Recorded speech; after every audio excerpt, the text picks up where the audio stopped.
oh, my $50 Spider-Man can do this and that. What about your $20 Vegeta? Yeah, he can also do that for half the price. What's up, people of the internet, and as you saw from the title and the intro of this video, today we are reviewing the best Vegeta figure out there. This is the SHFiguarts Dragon Ball Daima Vegeta, and this guy is peak. So let's get right into the review.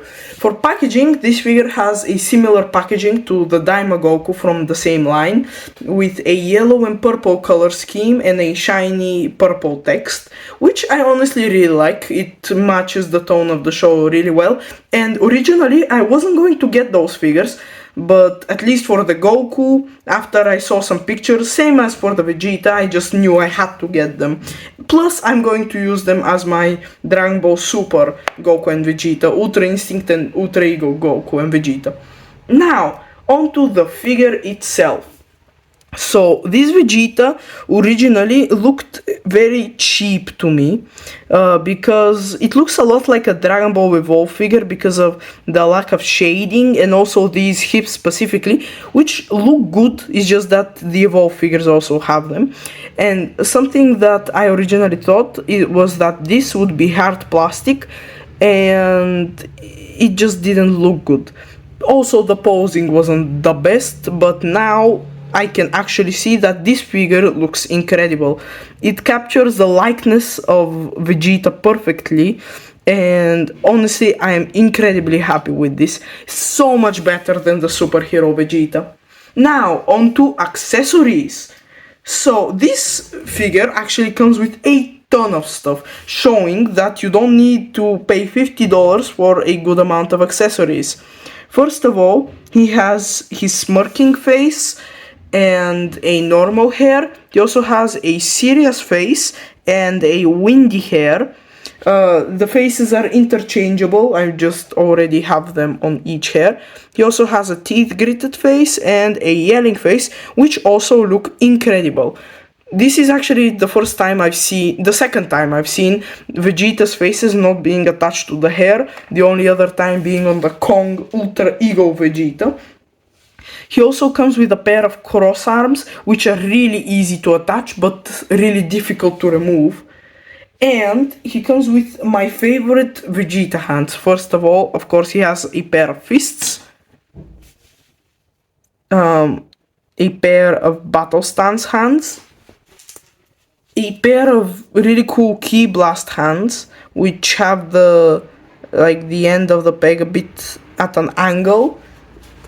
He has these ki blasting hands. Can we focus? Okay. And finally, these more Gallic gun hands, but I personally view them as more relaxed hands. And this would be where I would normally stop the video, but this figure has the same peg as the Daima Goku, which means you can also do head swaps with 2.0 Gokus. But who would want to use this body for Goku, since he's the smallest Vegeta yet? So what did I do? I found a way to put a Vegeta head on it. So I saw this trick, you could call it, from a YouTuber X Scorpio. You get some silicone tubing and you can put it in the head to allow it to stick to stay on the peg, and as you can see, it actually stays. Sometimes it's a bit loose, so you have to maneuver the silicone tubing around, but besides that, it actually stays on really well, and I've been able to use this head as a normal point of articulation, and that also means you can use all the Ultra Ego faces on it. Also, there is a person, AFFM Customs, who is making a Daima Vegeta to 2.0 Vegeta neck peg, which is great in my opinion, but I personally like to have the neck peg be the same, so I don't have to interchange neck pegs for each head swap. Now, on to articulation. This is where the figure truly shines as the best Vegeta. So, your head range is pretty standard, doesn't look that well up. and also doesn't look that well down. It's not the worst, but it's not something out of the ordinary. The arms go up a pretty good amount, and this is because this is a soft plastic chest, so is this part, and the crotch is a really soft plastic piece, which also allows a seamless butterfly joint, as you can see, the ability to kind of cross his arms. You get full rotation, bicep swivel, double jointed knees, elbows, and a wrist hinge. Now, the diaphragm, this is some of the best range I've seen on a diaphragm. Wait, let me fix. Look at that crunch. And then with the waist, this is incredible. And then after that, with the legs, this is on par with some Revoltech figures, in my opinion. This is the best designed Vegeta that Bandai has ever made.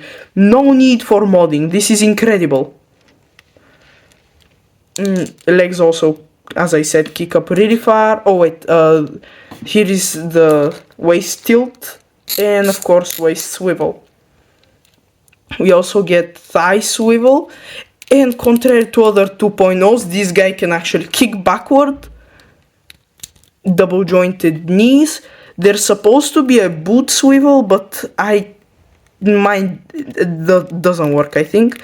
We get a ankle swivel, ankle hinge, ankle pivot, and a toe joint. And this is also the best ankles designed for any Vegeta figure. So yeah, we can finally actually stand him up in wide stances. This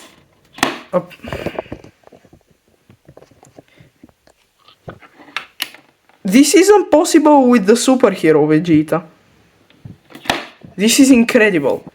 Now for size comparisons, as I mentioned, he is shorter than your other Vegetas, but here is him in my anime display next to the Daima Goku, and of course here is him next to your average $20 scam.